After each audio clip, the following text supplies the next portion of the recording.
आत्तापर्यंत बघितल्याप्रमाणे आपण सेटचे टाईप बघितले, सेट बघितला, त्याच्यानंतर ऑपरेशन्स ऑन सेट बघितलंय. त्याच्यावरती आपण एक्झाम्पल्स बघूया आज. त्यातला पहिला question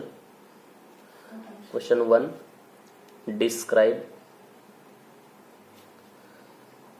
the following sets in roster form. Roster form मध्ये सेट लिहायचे आपल्याला. त्यातला पहिला आहे A equal to X. X is a letter of the word movement. MOVEMENT. Movement. Let A is equal to दिलेला सेट लिहा X. X is a letter of the word movement.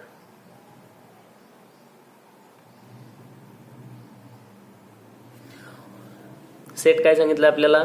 सेटमध्ये X element आहेत. X म्हणजे काय? X is a letter of the word movement. Movement या शब्दातले letters लिहायचे. Therefore roster form काय? रोस्टर किंवा लिस्ट मेथड. याच्यामध्ये M, O, V, E. परत M आलाय पण आपण एकदा M घेतलाय. 2 डबल टिबल कितीही वेळेस आला तरी एकदाच लिहायचा तो लेटर किंवा तो एलिमेंट. MOVE, M, E पण घेतलाय आपण, N नाही घेतला, आणि T. हा झाला रोस्टर फॉर्म तुमचा. ठीक आहे. असंच आणखी एक example. C equal to X such that X is equal to 2n plus 1. N belongs to natural number. C हा सेट लिहायचा आहे. सांगा बरं C काय येईल? येतो का आपल्याला काढताय? X एलिमेंट आहेत. X मध्ये 2n plus 1 एलिमेंट आहेत. n ची व्हॅल्यू नॅचरल नंबर घ्यायची. नॅचरल नंबर कुठून स्टार्ट होतात? 1 पासून. जर n ची व्हॅल्यू 1 घेतली तर 2 into 1 2 plus 1 3. X ची व्हॅल्यू 1 घेतल्यावर आली 3. n ची व्हॅल्यू 2 घ्या.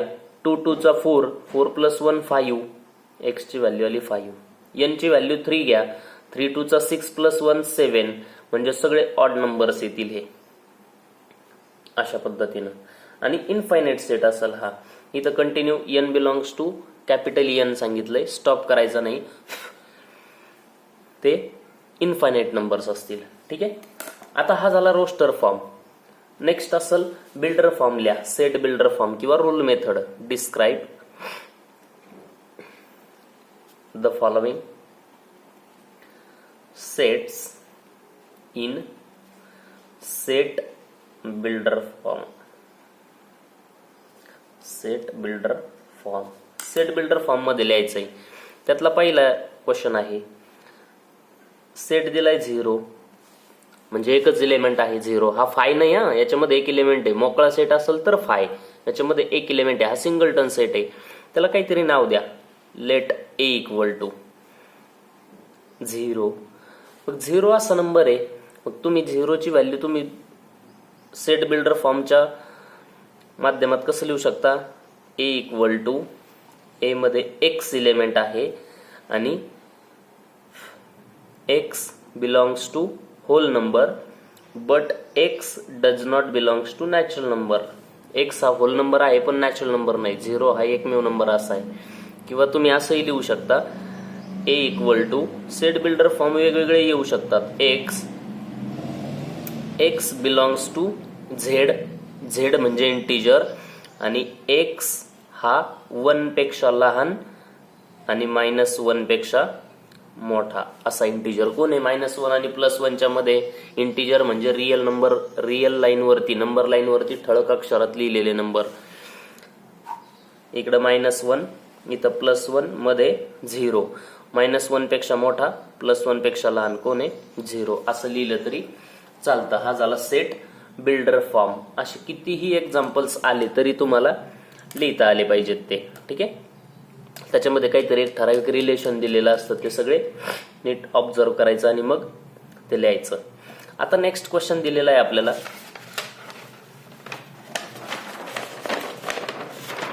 ए बी सी हे 3 सेट दिलेले आहेत. आता ए काय दिलाय, बी काय दिलाय आणि सी काय दिलाय, नीट बघा. लेट क्वेश्चन आहे,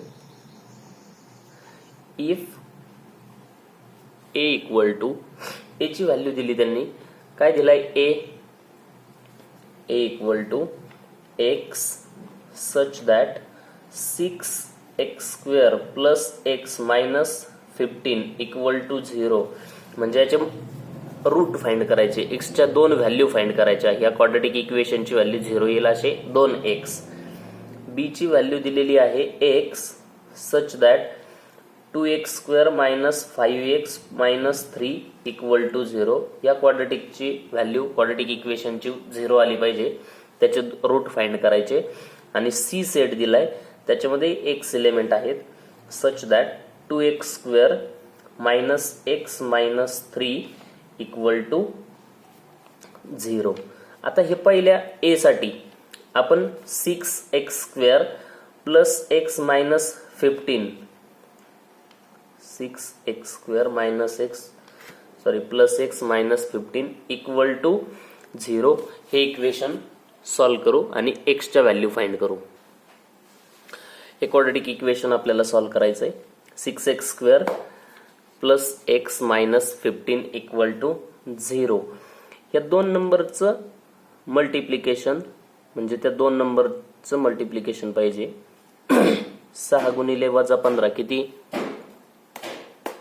6 गुणिले वजा 15 सांगा, 90 आणि हे मायनस आहे म्हणून मायनस 90 गुणाकार आला पाहिजे त्या 2 नंबरचा. आणि ॲडिशन प्लस 1 आली पाहिजे. कोण 2 नंबर भेटतील, कोणकोणते, 9 गुणिले 10 90 आणि हे वजा पाहिजे म्हणजे मायनस 9 इंटू प्लस 10 आणि 10 मायनस 9 म्हणजे 1. याला कसं सॉल्व करता येईल, 6x² plus minus 9x plus 10x minus 15 equal to 0. 2 च्या पेअर करायच्या क्वाड्रॅटिक इक्वेशन सॉल्व करण्यासाठी. दोघांमध्ये काय कॉमन आहे, 3x, इधर आयला x मायनस 3 प्लस 5 कॉमन येईल, x मायनस 2x मायनस 3 येईल. इथं 2x मायनस 3, 3 कॉमन घेतला ना फक्त, इथं सुद्धा 2x minus 3 equal to 0. 2x minus 3, 2x minus 3 एकदाच लिहायचा, राहिलेलं एका ब्रॅकेटमध्ये 3x plus 5 equal to 0. 2x minus 3 equal to 0 और 3x plus 5 equal to 0. x is equal to 3 upon 2 और x is equal to 5 upon 3. म्हणजे सेट ए काय मिळाला, x च्या व्हॅल्यू मिळाल्या. x ची व्हॅल्यू 3/2 आणि 5/3, 2 व्हॅल्यू मिळाल्या. तसंच बी च्या व्हॅल्यू फाइंड करायच्या तुम्ही, सी च्या व्हॅल्यू फाइंड करायच्या. बी आणि सी च्या व्हॅल्यू फाइंड केल्यानंतर तुम्हाला काय मिळेल, क्वेश्चन विचारलेलं आहे, क्वेश्चन आणखी लिहायचं बाकी राहिलं आपल्याला. फाइंड, क्वेश्चन नंतर आहे फाइंड. काय फाइंड करायचंय, त्यातला पहिला आकडा आहे A union B union C, तिघांचं युनियन फाइंड करायचंय. आणि second A intersection B intersection C, तिघांचं इंटरसेक्शन फाइंड करायचंय. बी जर सॉल्व केला तर बी च्या व्हॅल्यू मिळतील तुम्हाला -½ आणि 3. सी च्या व्हॅल्यू फाइंड केलं तर सी मिळेल 3/2 आणि -1. ठीक आहे. लेट आपल्याला फाइंड करायचंय पहिलं A union B union C. A union B union C equal to, union म्हणजे सगळे नंबर लिहायचे. पहिला 3/2 घ्या, क्रमवार नाही आले तरी चालतील. 5/3 घ्या, -1/2 घ्या, 3 घ्या, 3/2 घेतलेला आहे ऑलरेडी, तो नाही घ्यायचा डबल, -1. युनियन म्हणजे एकत्र करायचे, बरोबर, आपण काल बघितलं होतं. आता दुसरा फाइंड करायचा intersection. A intersection B intersection C. तिघांमध्ये काय कॉमन आहे? ए आणि सी मध्ये 3/2 कॉमन आहे, पण तो बी मध्ये नाही. म्हणजे तिघांमध्ये एकही नंबर असा नाही जो तिन्ही सेट मध्ये आहे, म्हणजे काहीच येणार नाही. Five MT. ठीक आहे, अशा पद्धतीने सॉल्व्ह करायचे. त्याच्यानंतरचं एक्झाम्पल बघू आपण. Question, if A is equal to, A ची व्हॅल्यू दिलेली आहे 1 2 3 4, 1 2 3 4. B is equal to, set B सुद्धा दिलाय 3 4 5 6, आणि सेट सी दिलाय आपल्याला 4 5 6 7 8, 4 5 6 7 8, and universal set x is equal to, universal set दिलाय 1 2 3 4 5 6 7 8 9 आणि 10. Then verify that. काय काय व्हेरीफाय करायचंय? दिलेलं सगळं व्हेरीफाय करायचं गिवन. त्यातलं आपण पहिलं एक व्हेरीफाय करू. A union B intersection C equal to A union B intersection A union C येतंय का बघू. ठीक आहे, आता ए बी सी आणि एक्स हे दिलेलं आहे आपल्याला. त्याचा वापर करून आपण पहिले आपल्याला काय फाइंड करायचं, काय व्हेरीफाय करायचंय? A union B intersection C equal to A union B intersection A union C येतंय का व्हेरीफाय करायचंय. याच्यासाठी बी इंटरसेक्शन सी काढावं लागेल आपल्याला. ए दिलेला आहे, बी इंटरसेक्शन सी काय येईल? B intersection C is equal to B आणि सी मधले कॉमन एलिमेंट. बी काय दिलेलं आहे आपल्याला? इथे ए बी सी लिहून घेतो मी. ए 1 2 3 4. बी काय दिलेलं आहे? 3 4 5 6, आणि सी काय दिलेला आहे? 4 5 6 7 8. बी इंटरसेक्शन सी, बी आणि सी मधले इंटरसेक्शन म्हणजे कॉमन एलिमेंट. 4 5 4 5 6 पण आहे. 4 5 6 4 5 6 4 5 6 हा एक सेट मिळाला आपल्याला. आणखी काय फाइंड करायचंय? ए युनियन बी आणि A union C. A union B equal to A आणि बी चं युनियन म्हणजे सगळे एलिमेंट लिहायचे. 1 2 3 4 5 6, 1 2 3 4 5 6, आणि काय लिहायचं आणखी? ए युनियन सी लिहायचंय. ए युनियन सी लिहिलं. ए युनियन सी, ए आणि सी चे सगळे एलिमेंट 1 2 3 4, 1 2 3 4, 4 घेतलाय 5 6 7 8, 5 6 7 8, आणि A union B intersection A union C. पहिले LHS इक्वल टू बघा काय येतंय.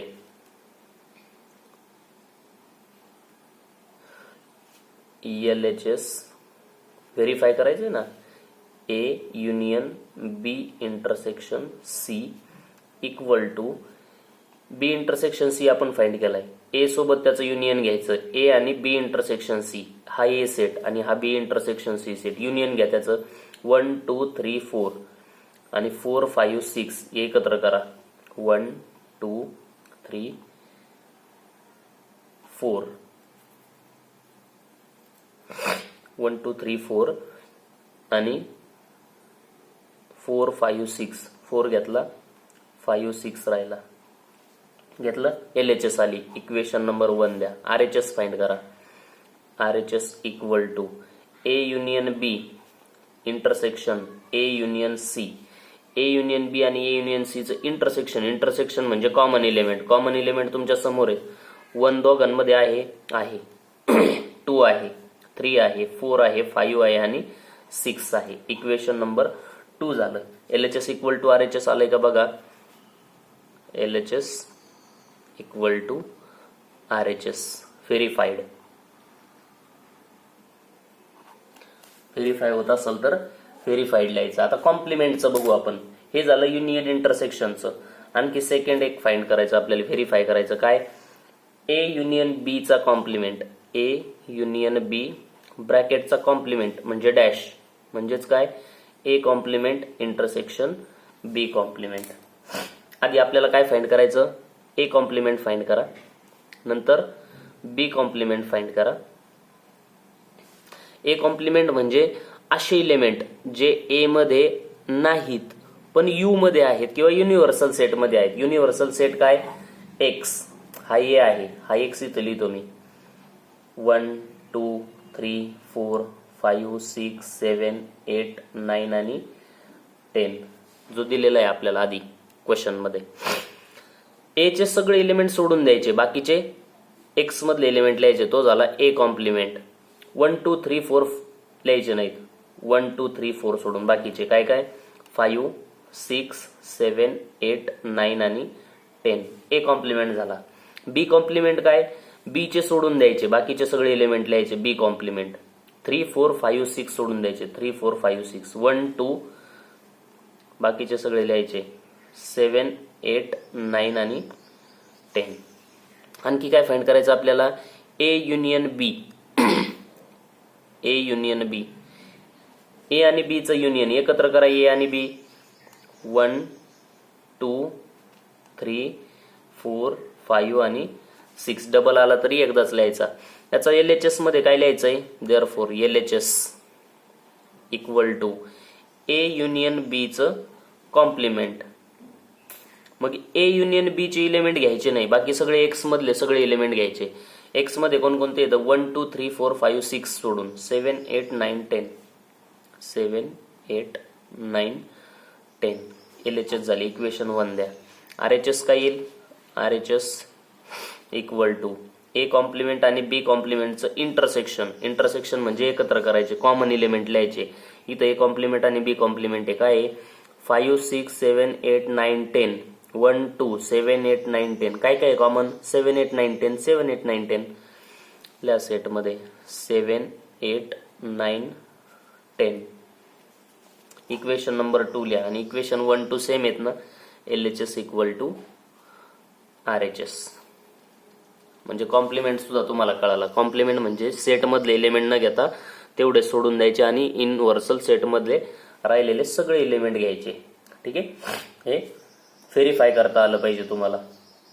ठीक आहे, आणखी एक व्हेरीफाय करू आपण number of एलिमेंट्सचं.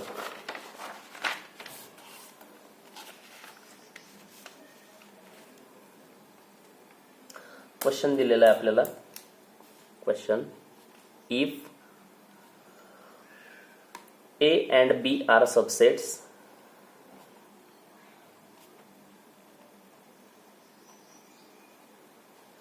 of universal set X. A आणि B हे युनिव्हर्सल सेट X चे सबसेट आहेत. अँड आणखी काय दिले आपल्याला? Number of X equal to X मध्ये 50 एलिमेंट आहेत. Number of A equal to A मध्ये 35 एलिमेंट आहेत आणि number of B equal to 20 element आहेत. आणखी एक दिलंय number of A complement intersection B complement. याच्यामध्ये किती एलिमेंट आहेत? 5 एलिमेंट आहेत. फाइंड. काय फाइंड करायचंय? त्यातलं पहिलं फाइंड करा. Number of A union B हे फाइंड करायचंय. आणखी सेकंड काय फाइंड करायचंय? Number of A intersection B हे फाइंड करायचे. थर्ड फाइंड करायचे number of A complement intersection B आणि फोर्थ फाइंड करायचे number of A intersection B complement. ठीक आहे, जे गिव्हन दिले तेवढं एकदा सगळंच सगळं लिहून घ्या. काय काय दिले गिव्हन आपल्याला? आपल्याला गिवन दिले number of x equal to 50 म्हणजे 50, number of a equal to 35, number of b equal to 20, number of a complement intersection b complement is equal to 5 एवढे दिले आपल्याला number of a complement intersection b complement. आपल्याला पहिलं काढायचं number of a union b. Let we have पहिलेच आपल्याला असं माहिती आहे, असा फॉर्म्युला आहे आपल्याकडं a union b, a union b त्याचा complement is equal to a चा कॉम्प्लिमेंट इंटरसेक्शन b चा कॉम्प्लिमेंट. एवढं माहिती आहे आपल्याला a चा कॉम्प्लिमेंट आणि b चा कॉम्प्लिमेंट सेम आहे. जर हे सेम असेल a युनियन b चा कॉम्प्लिमेंट आणि a complement intersection b complement, तर आपल्याला फॉर्म्युला माहिती आहे नंबर ऑफ, मग हे दोन सेट जर सेम असतील तर दोघांमध्ये असणारे number of elements same equal to number of a complement intersection b complement. किती इलेमेंट आहेत? a complement intersection b complement मध्ये गिवन दिले a complement intersection b complement मध्ये 5 इलेमेंट आहेत. 5 इलेमेंट a युनियन b च्या कॉम्प्लिमेंट मध्ये. आता आपल्याला a युनियन b मध्ये विचारले, त्याच्या कॉम्प्लिमेंट मध्ये 5 आहेत म्हणजे टोटल युनिव्हर्सल सेट मध्ये 50 आहेत. बरोबर, आपल्याला काढायचे number of a union b, युनियनचे इलेमेंट काढायचे. हे युनियन मध्ये किती आहेत हे आपल्याला माहित नाही, पण त्याच्या कॉम्प्लिमेंट मध्ये 5 आहेत. टोटल युनिव्हर्सल सेट मधून जर त्याच्या कॉम्प्लिमेंटचे मायनस केले a युनियन b च्या कॉम्प्लिमेंटचे, तर राहणारे इलेमेंट कशामधले राहतील? a युनियन b मधले. म्हणजे हा तुमचा युनिव्हर्सल सेट आहे, हा a युनियन b आहे, हा a युनियन b म्हणू याला आपण. या a युनियन b मध्ये किती इलेमेंट आहेत हे आपल्याला माहित नाही. हा कॉम्प्लिमेंट, हा युनिव्हर्सल सेट आहे, पण याच्या कॉम्प्लिमेंट मधले माहिती आहेत. नंबर ऑफ x किती आहेत आपल्याला, हे टोटल नंबर किती आहेत? सगळे 50. बरोबर का? Number of x is equal to given value minus याचा कॉम्प्लिमेंट म्हणजे याच्या बाहेरचे इलेमेंट युनिव्हर्सल सेट मधले इकडचे बाहेरचे किती येतं?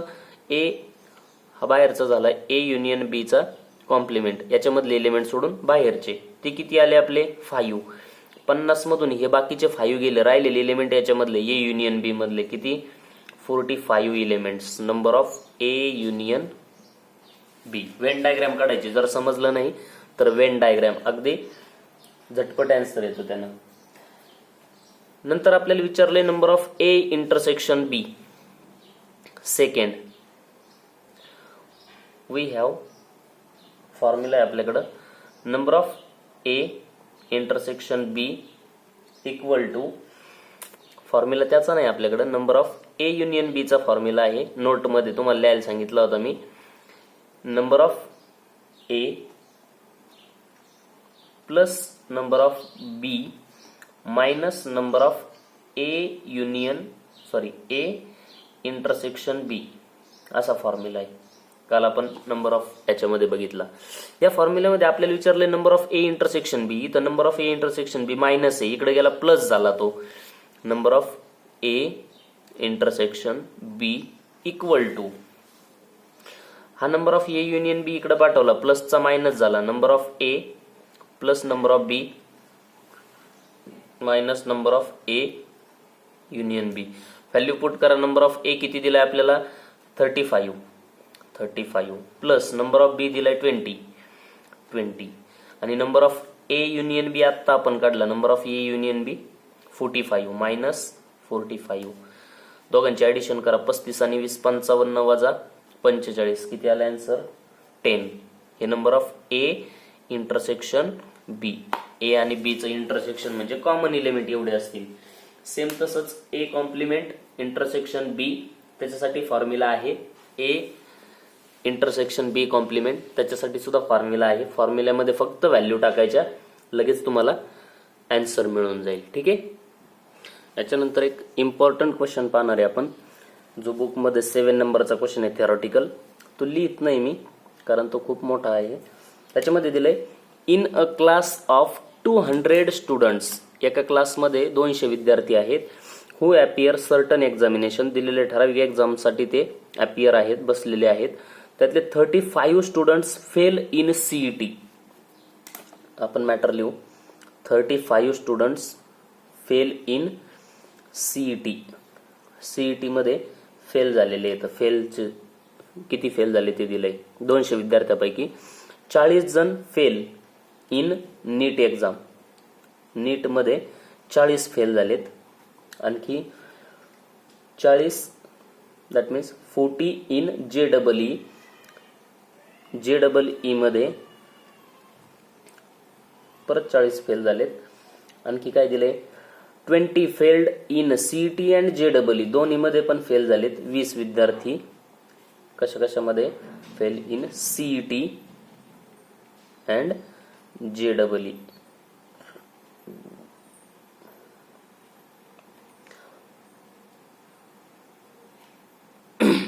आणखी 17 इन नीट अँड JEE. 17 विद्यार्थी नीट आणि JEE मध्ये फेल झालेत. आणखी 15 इन CET अँड JEE. 15 विद्यार्थी CET आणि पहिले 20 विद्यार्थी CET आणि नीट मध्ये फेल झालेत. नीट NEET नीट आणि हे JEE CET अँड JEE मध्ये फेल झाले 15 विद्यार्थी. अँड लास्टला दिलंय 5 फेल्ड इन ऑल 3, म्हणजे CET मध्ये पण फेल झालेत, JEE मध्ये पण फेल झालेत आणि नीट मध्ये पण फेल झालेत. असे 5 विद्यार्थी आहेत. आपल्याला विचारलंय find how many students, find how many students. त्यातलं पहिलं did not failed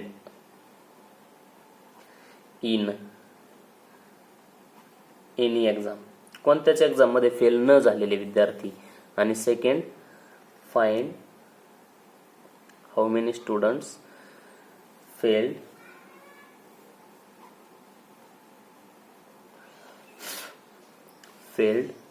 in NEET और म्हणजे युनियन JEE एक्झाम. एकतर ते नीट मध्ये किंवा JEE मध्ये फेल झालेले पाहिजेत असे विद्यार्थी.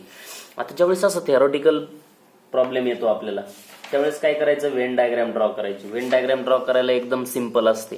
कशा पद्धतीने ड्रॉ करायची, 3 पार्ट घ्या. Let X is number of total students,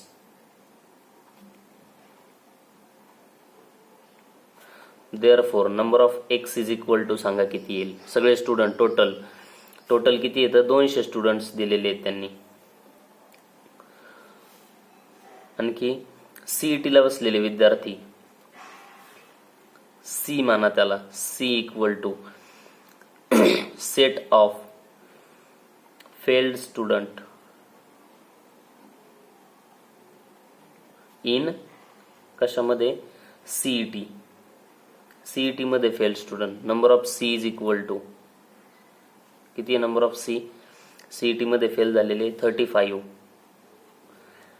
आणखी नीट मध्ये N is equal to set of failed student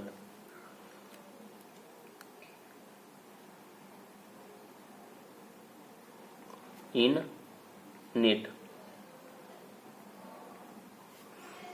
JEE मध्ये फेल झालेले set of fail students in JEE. ठीक आहे. मग नंबर ऑफ C तर 35 आलाय. परत लिहू आपण, number of X is equal to 200, number of C is equal to 35 CET मध्ये फेल झालेले, number of capital N equal to NEET मध्ये फेल झालेले 40, नंबर ऑफ JEE मध्ये फेल झालेले फक्त JEE 40, हे CET आणि नीट मध्ये फेल झालेले म्हणजे नंबर ऑफ सीईटी इंटरसेक्शन नीट दोघांचं इंटरसेक्शन मध्ये 20 विद्यार्थी. नंबर ऑफ नीट आणि जेडबलई नीट इंटरसेक्शन जेडबलई जे किती 17 विद्यार्थी. 15 विद्यार्थी सीईटी आणि जेडबलई सी इंटरसेक्शन जे 15 विद्यार्थी. आणि 5 असे येतं ते सीईटी मध्ये नीट मध्ये आणि जेडबलई तीनमध्ये पण फेल आहेत ते 5 विद्यार्थी. आता आपण एक वेन डायग्राम ड्रॉ करायची.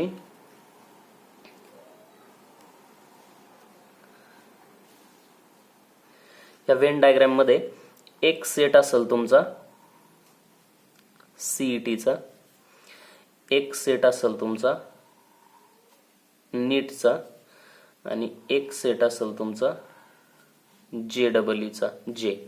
हे तीनही कॉमन का केले? काही विद्यार्थी असे सीईटी आणि नीट मध्ये, मग ते इथं लिहायचे.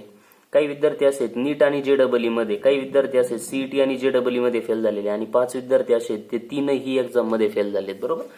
आता आधी सगळ्यात आधी कोणते लिहायचे? तीनही एक्झाम मध्ये फेल झालेले 5 स्टुडंट आहेत टोटल. किती? 5. सीईटी आणि जेडबलई मध्ये सी अँड जे मध्ये किती? 15 विद्यार्थी नापास झाले. मग 15 विद्यार्थ्यातले इथं 5 आले. ते सीईटी मध्ये पण फेल, जेडबलई मध्ये पण फेल आहेत हे 5. बरोबर. आणखी इथं किती राहतील? 10 विद्यार्थी राहतील, ते झाले 15. बरोबर का? हे झाले 10 विद्यार्थी. Number of students is 10. आता आणखी इंटरसेक्शन नीट आणि जेडबलई मध्ये 17 विद्यार्थी फेल झाले. नीट आणि जेडबलई मध्ये टोटल 17 विद्यार्थी, त्यातले 5 इथं आले.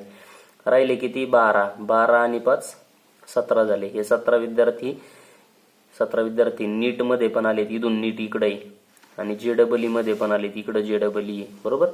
आणखी सीईटी आणि नीट मध्ये, सीईटी आणि नीट मध्ये किती? 20 विद्यार्थी आहेत. इथं 20 आले पाहिजे, इथं 5 ऑलरेडी आले, इथे राहिले 15. हे टोटल 15 राहिले. ठीक आहे. आता आपल्याला फक्त जेडबलई मध्ये जर विचार केला तर किती विद्यार्थी फेल झालेत?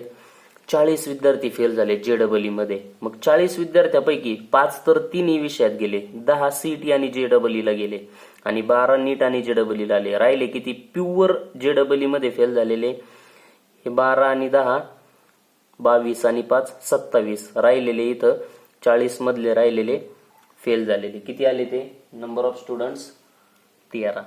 27 आणि 13 40 झाले. हे टोटल जेडबलई मध्ये 40 फेल झाले. मोजा सगळे 40 होतात का? जेडबलईचा बॉक्स कुठे आहे? हा जेडबलईचा. याच्यामध्ये 40 आहेत का? 13 10 आणि 5 15 आणि 12 27 आणि 13 40 झाले. बरोबर. सेम नीट मध्ये पण 40 फेल झाले. नीट मध्ये 40 फेल झाले तर इकडे किती डिवाइड झालेत? 15 आणि 5 20 आणि 12 32. राहिले 8 विद्यार्थी इथं प्युअर नीट मध्ये फेल झालेले. सीईटी मध्ये 35 आहेत, 35 मधले 15 आणि 5 20 आणि 10 30 गेले. इथं राहिले 5 स्टुडंट्स राहिले. आणि हा एक्स सेट युनिव्हर्सल सेट म्हणजे नंबर ऑफ टोटल स्टुडंट्स. आता हे सगळे गोल याच्यामध्ये आलेले फेल झालेले स्टुडंट्स आहेत. हे सीईटी मध्ये फेल झालेले, नीट मध्ये फेल झालेले, जेडबलई मध्ये फेल झालेले. आपल्याला काय विचारले रे? Find how many students did not fail in any exam. ह्या कोणत्याच एक्झाम मध्ये फेल न झालेले स्टुडंट्स इकडे येतील. बरोबर का? म्हणजे हे जेवढे येतं तेवढे फेल झालेले आहेत कोणत्या ना कोणत्या एका विषयामध्ये, कोणत्या ना कोणत्या एका एक्झाम मध्ये. राहिलेले सगळे विद्यार्थी एकाही एक्झाम मध्ये फेल झालेले नाहीत. मग हे टोटल किती येतं? 200 मधून एवढे मायनस करायचे.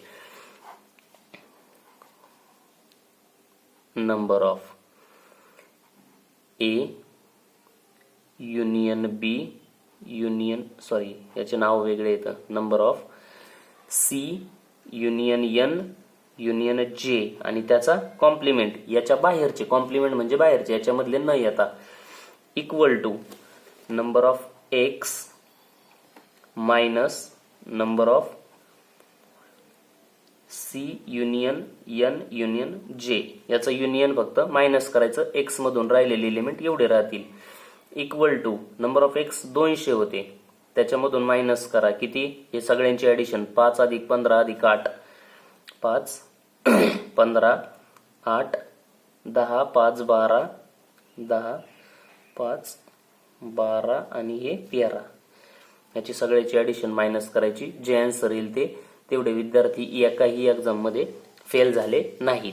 दुसरं काय फाइंड करायचं, फेल्ड इन नीट ऑर जी. नीट किंवा जी मध्ये फेल झालेले इथले विद्यार्थी घ्यायचे.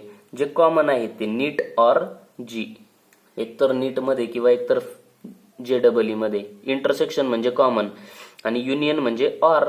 याची ऍडिशन करायची. 15, 5, 10, 12, 8, 13 हे इकडचे घ्यायचे नाही, कारण हे नीट मध्ये पण नाहीत, JEE मध्ये पण नाहीत, हे CET मधले प्युअर. नीट म्हणजे ह्या कॉलम मधली सगळी ऍडिशन, ह्या कॉलम मधली सगळी ऍडिशन एकदा घ्यायची. ठीक आहे, ते झाले तुमचे नीट ऑर JEE. म्हणजे सेकंड फाइंड करायचंय तुम्हाला, number of N or J equal to, direct लिहायचं बाय वेन डायग्रॅम. इथं वेन डायग्रॅम लिहिताना लिहायचं, वेन डायग्रॅम काढायची, त्याला मार्क येत आणि त्याच्यावरती एक्झाम्पल सॉल्व्ह करायला सोपं जातं. The Wien diagram becomes. मग इथं कोणती ऍडिशन करायची, 15, 5, 10, 12, 13, 8 यांची ऍडिशन करायची. 15, 5, 8, 12, 10 आणि 13 एवढे विद्यार्थी नीट किंवा JEE मध्ये फेल झालेले विद्यार्थी आहेत. ठीक आहे, याची ऍडिशन काय येईल ती. अशा पद्धतीने वेन डायग्रॅम काढून एक्झाम्पल सॉल्व्ह करायचे.